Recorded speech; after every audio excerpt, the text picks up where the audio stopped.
Hey everyone, this is Kevin the Apptrepreneur. I'm sorry, I know I'm a day late. It's not Wednesday, it's Thursday. Am I already messing up my new schedule? Yes, I am. I need to have a me day yesterday, and there was some stuff going on my other channel that was just a little bit more interesting than this. And yet, in the midst of that, Uber and Lyft actually collectively made a huge offer to taxi cab drivers. And it was an offer that many people are wondering, why did they make it? And we are going to discuss why. So, according to The Verge, facing a new regulatory crackdown that they say will severely impact their business, Uber and Lyft made an unusual proposal to New York City's government. Stand down and in exchange will bail out struggling yellow taxi drivers. The response was a polite, no thanks. The proposal to create a $100 million hardship fund, this is great, to support individual taxi medallion owners was, quote, summarily rejected by the city council and Mayor Bill de Blasio's office. Joe Akpaku, is that his name? That's an interesting name. Lyft's vice president for public policy told The Verge, quote, it's a little bit astonishing to us. And they really should not have seen this as astonishing. I mean, I think it was astonishing that the offer was made because how stupid does Uber and Lyft think the government is? They're incompetent. Mind you, they are very incompetent. But they're not stupid. Now, I want to say one thing first before we get into the main points. Uber and Lyft, where's your support fund for your drivers? We're not making money. That's been a hot topic. But I guess we're not under the whole regulatory thing yet. Now, what is this about? What is the standout about? This is why they made that offer. They made that offer not out of the goodness of their hearts. Businesses are not typically in the business of bailing out other companies or paying the unemployment expenses for those employees. Uber's response, in fact, for the most part, has been, hey, you're not making money with taxis? Drive for Uber. You can be your own boss. You can make this much money, even though we know that's not true. Or it's very rarely true, I should say. But they wanted to bail them out and because New York wants to put a cap on the Uber and Lyft drivers. Now, this is partly to help save the taxi drivers. This is also partially to help combat congestion, of which Uber and Lyft have contributed quite significantly to in a news article. I may have made a video about if I was doing daily videos, which, who knows, maybe that'll return someday. I just need to do less, as you know.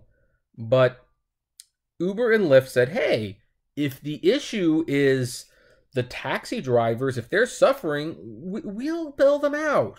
We'll give them $100 million. And the city said, no thanks. Now, how would this have worked? Well, let's continue. Of course, there were strings attached.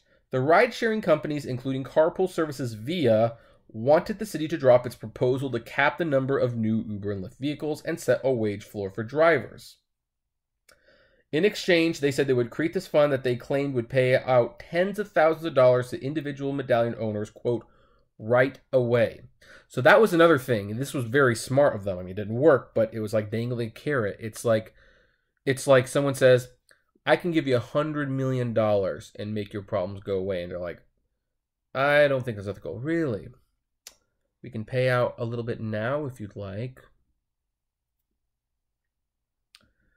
The companies would contribute $20 million a year for 5 years to the fund to support medallion owners. It was intended to help individual medallion owners, though, and not corporate owners who hold multiple medallions. So if you were a corporation that had multiple medallions, I guess you got nothing, which is fine for the record. I'm just going to call him Joe. Said he has spoken to the Robin Hood Foundation about executing the fund, but a spokesperson for the foundation says talks are just preliminary and that no deal has been reached. A spokesperson for Uber said the company does not comment on private conversations. Of course they don't. I mean, they're the whole arbitration people, right?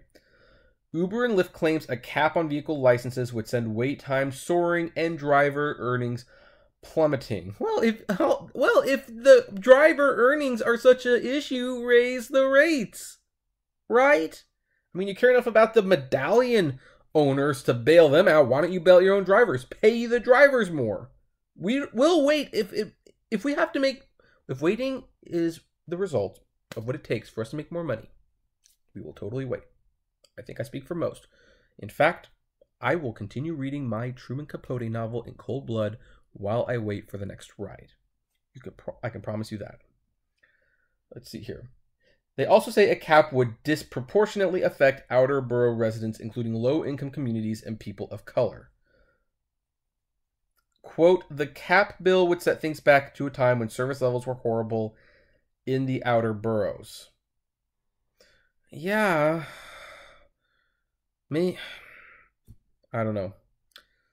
I'm guessing the way that they're thinking about this is that if they have a cap on the cars, they would be less likely to hire people in those boroughs. They'd probably want most of those cars in the city.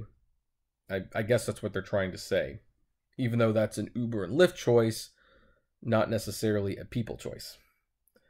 The offer to bail out taxi drivers is an unforeseen twist in the years-long struggle by New York City regulators to contain the explosion of ride-hailing app drivers. City council members have said that they were partly motivated by the plight of taxi medallion owners who've seen the value of their licenses plummet in recent years in direct correlation to the rise of ride-hailing apps.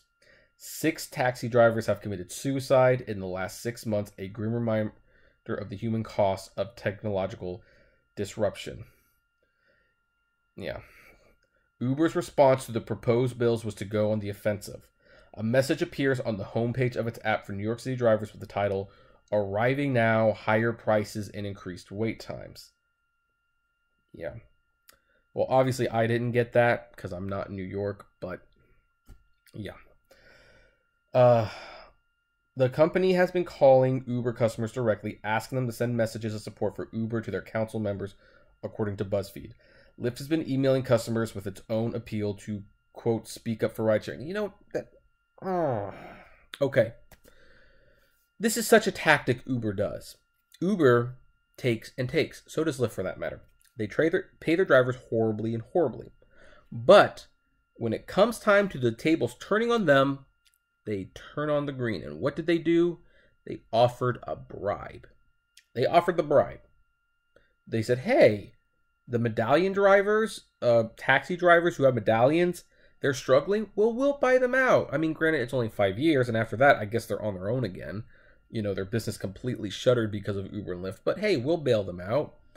When the city says no, then they write to the people and say, hey, speak up for rideshare. Speak up for rideshare. And the sad thing is, some people will probably do it. I mean, I think less people will because they are well aware of Uber's plans to, you know, destroy car ownership. They are well aware of how they treat us, the drivers, or people who do. I know I'm not active at the moment, but I'm still a driver at heart. They know this. And they found less and less people willing to speak up for rideshare. Because here's the thing. It's a business. And the business has to come first. If there's a new regulation, they have to deal with it. It's not up to the customers to fight their battles for them. And I think there's another reason Uber made this offer. I think it's because they know New York is very, very serious about limiting the number of cars on the road. They are dead serious on it, in fact. So much so, I think they sense it's just a matter of days before something happens. And that was a Hail Mary pass to keep things the way they are. It's actually kind of ironic because the taxi drivers kept suing Uber and Lyft because the status quo was disrupted. And now, with Uber and Lyft's back against the wall, and Via's too, let's throw them in there, they offered a bribe to protect their status quo. That's the horseshoe theory. It's amazing how things just come right back around. So let's see, what else does this article say? With its offer, Uber and Lyft appear to be trying to muddy the conversation around the proposed regulation, which may be voted on as soon as next week. It puts pressure on the mayor and the city council to respond with their own proposal to rescue underwater medallion owners. Unfortunately, this is true, because I think the taxi drivers, I mean, they have good intentions. I know they're preparing to they want to protect their jobs. You know what? If Uber and Lyft gave them this offer, they're taken care of for a few years. They could learn a new trade, a new business, and they would be paid. And I can see why that would be very beneficial. I mean, if I was given enough money, like, hey, I know your current career sucks, but if you accept this money, I mean, I'll totally destroy your business, but you've got a few years to think of a new way to make money. I might hedge my bets. You never know. I'm kind of like that. And I think a lot of the taxi drivers are like that. But the city council saw what it was. It was replacing one monopoly for another. And they said no. So, for its part, the city believes it's already doing that. Quote, the administration believes the council's approach remains the most holistic way to help drivers support their families and to address congestion. Let's see here. The city council agrees. From the very beginning, the council has engaged with all stakeholders on this legislative package, a spokesperson for Council Speaker Corey Johnson said. Those dialogues were extremely productive and informed the proposals that we put forth. We don't negotiate in public, but we can say that we are confident the bills that will be voted on will help drivers reduce congestion and bring fairness to the industry. Lyft and other high-volume for hire companies are welcome to establish such a fund with a nonprofit and assist drivers who are experiencing serious financial difficulties, he added. They don't need any council authority to do that. And so, Uber and Lyft, there you have it. The city council says it right there. You don't have to go through them. You care so much about the medallion drivers? Or the taxi drivers with medallions? Just give them the money. Do it through a charity. You don't need the council's help. But that's not the goal. It almost reminds me of It's a Wonderful Life when the banks were closed and Potter was buying shares from the people, saying, you need money, I will buy your shares. It's going to be a little less than usual, but you will survive. And the people were flocking to sell their life for a little cash that they needed right then. And George Bailey correctly pointed out, Mr. Potter is not selling, he's buying. He's buying and he's getting something in return. You're giving him more control. And that's basically what they were doing here. They weren't offering to help, they were buying. They were buying their future, they were trying to buy their monopoly. The city council wisely recognized it and said, no. Let's go back up here because I hate having that there. So, yeah, good for the city council. And it looks like the cap will be enforced relatively soon. I'm going to be curious to see what that looks like for Uber drivers. In the meantime, what do you folks think? Do you agree with this? Do you agree with Uber? Do you agree with the council? What do you think of the future? Do you drive in New York? What do you think your career is going to look like if the car limit gets capped? I would love to know. So, comment below, like, favorite, share, subscribe. If you enjoy these videos, consider becoming a Patreon member. It's totally optional, of course, but even as little as $1 goes a long way to helping the channel run smoothly. And, as always, flame responsibly. Have a good one.